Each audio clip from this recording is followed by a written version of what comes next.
Yo, what's up, y'all? Freightliner Trucker Tire here. Alright, I'm gonna tell y'all about how I feel like black culture is like taking over every fucking thing. So, one day I was at the Waffle House. If you don't know what the Waffle House is, it's like Huddle House, IHOP. They serve breakfast foods and shit like that. So, normally what I normally do is I go in, I sit down, I place my order, and then I go to the jukebox and I play some music.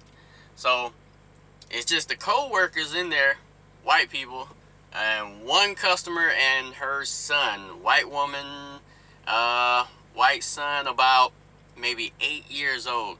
So I'm playing some rap music, playing some R&B music at the jukebox, and you know the jukebox doesn't have any cuss words, music, none of that shit.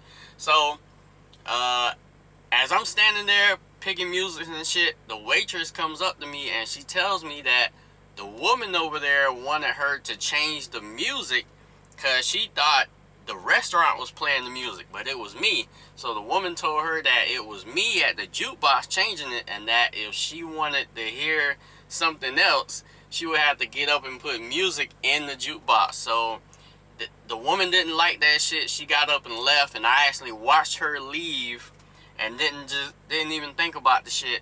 So I ended up giving the waitress like a $20 tip. You know, even though it wasn't my fault, her fault, I just felt like, you know, that was money she lost regardless. So fast forward about 2 weeks later, I'm at a different Waffle House, different city, different state, and I walk in, it's jam-packed full of white people. Waitresses, workers, people eating, all white people. So I get the last table, I place my order, and I go to the jukebox again. So I look around and I say, okay, last time I played some rap music and R&B music and then offended somebody. So this time I'm gonna probably play some rock and roll and some country music, something white people tend to like a lot. So I play rock and roll, Three Doors Down, play some country music.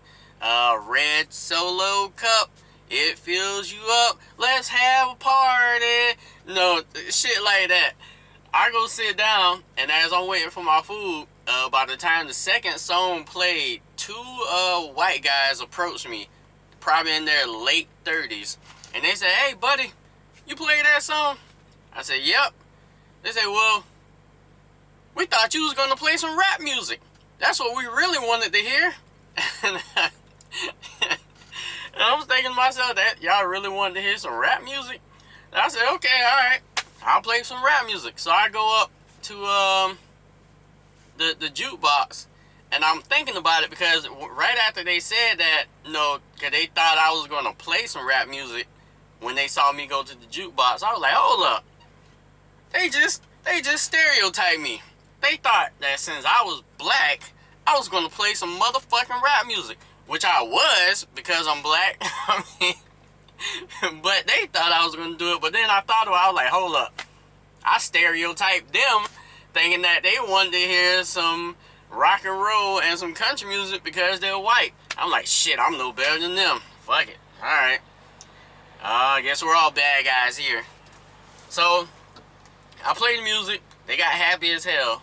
And in another incident, I'm on a girl's live stream. I watch women on live streams a lot. So I go into this Asian girl's live stream and shit. She was from the Philippines, and she was listening to music. And when I came in, she looked at my profile and saw that I was a black guy. And this is what she said, and I shit y'all not. And she said it just like this. "What up, my nigga?" And I'm and I knew she was talking to me because she said my name and shit. And I'm sitting there looking at my phone like, did a girl from the Philippines just tell me what up, my nigga? And I'm I'm writing in the comment section and shit, and I'm like, yo, how do you even know that word? And she says, well, I learned that word from black people music. And I'm thinking to myself, like, black people music? There's no such thing. She must be meaning music that she listened to, done by black people. And so I said in the comment section, I said, do you know what that word means or what it represents? And she said this shit, and I'll never forget it. She said, well, according to their music, it means friendship, family, relationship, or just the way that black people address one another. And I'm sitting here like, mind blown, like, think about it. If you didn't know what the N-word was and you only learned it from rap music by black people, what would you think it meant?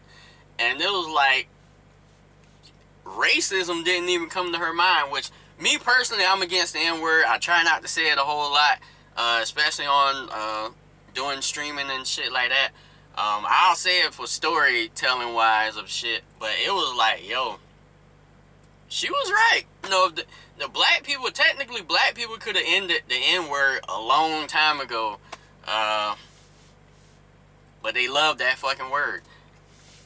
Matter of fact, there was an incident where Kendrick Lamar was at a concert, and if you look at his fans, it was black people, white people, mixed people, Spanish people, and he brings a white girl on stage to, sing along a song with him, and he picks a song where he's saying the N-word like 5 times per sentence and shit, and so, as the girl's reciting the words with him, she's saying the N-word with him and the song.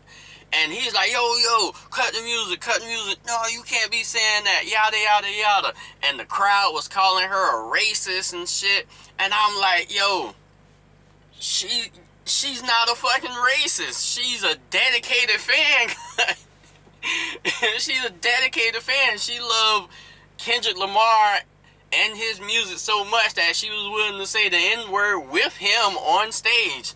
No, and that's what people can't be just throwing the racist word around left and right. That was Kendrick Lamar's fault.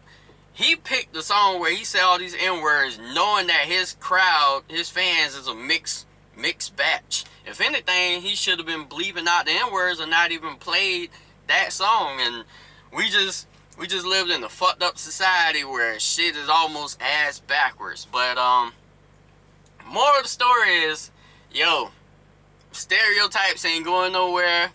You might be a racist and don't even know it. You might be a racist and try not to even be a racist. It's easy to offend everybody. I say, just try and be the best person you can be. Try not to kill nobody or step on nobody to get a leg up or in life and shit. And try not to get caught up in child support. Oh, I forgot. I like to give a shout out to this older white guy and his wife. What happened was, I went to a Burger King and they locked the doors because they was understaffed and didn't want to have to serve the drive-thru and the dine-in. So I was forced to walk through the fucking drive-thru, and as I get to the speaker and I'm trying to place an order to get some French toast sticks, they ignored me because I was on foot. So older white guy, probably like 65 or 70 or some shit, pulls up in a white Suburban and he said, "Hey buddy, what you got going on?" I said, "Well, I'm trying to order some French toast sticks. I'm sitting here in the drive-thru. They locked the doors." And he says, "Don't worry about it. I'll order for you." I said, "Well, shit, cool. If you're going to order for me, I'll pay for the meal for you and your wife." And he's like, "All right." So the woman, like a jackass, responds to the guy to place the order instead of me because he's in the vehicle. So he placed the order. I pull out the money, and I was going to walk to the drive-thru window and just wait for the shit to come out. He said, "Hey buddy, get in." I said, "What?" He said, "Get in."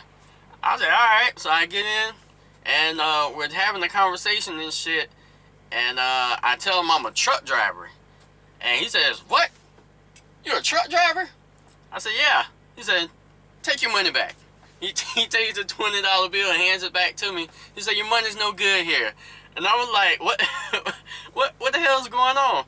And he says, during this whole pandemic and everything, y'all are still out there delivering stuff for us, for everybody. Y'all the real heroes. And I like, yo, I almost cried like a little bitch because, you know, as a truck driver, we don't get a whole lot of respect. We don't get a whole lot of recognition. Cars will cut you off just to get one vehicle ahead of you just so they can go to McDonald's and order a fucking burger or some shit. Like, they really put their life on the line to try and fuck you over out here on the road. And that's why I like the drivers that are afraid of you, because they get the fuck out of the way and they get out the way quick. But, hell, the guy pays for the meal out his own pocket. And, like, it was funny because when he said that, his wife looked at him with glee, like he turned into a superhero or some shit. She was like, that's my man. And I'm in the back seat, yo, just like, yo, so that's what love looks like. You know, that's what real love looks like, when you love your man and shit. Because in the black community, we don't see that kind of look coming from our women. Not sneak dissing or nothing, but a little bit sneak dissing. But, so he even gives me my meal, and he even drops me off at the truck stop across the street, because that's where I walk from. And he was like, you know, have a good day. And I'm like, shit, you know, good people still do exist. You know, but it was just cool to see people like that out here. And always remember, speed, time, distance. I'm out.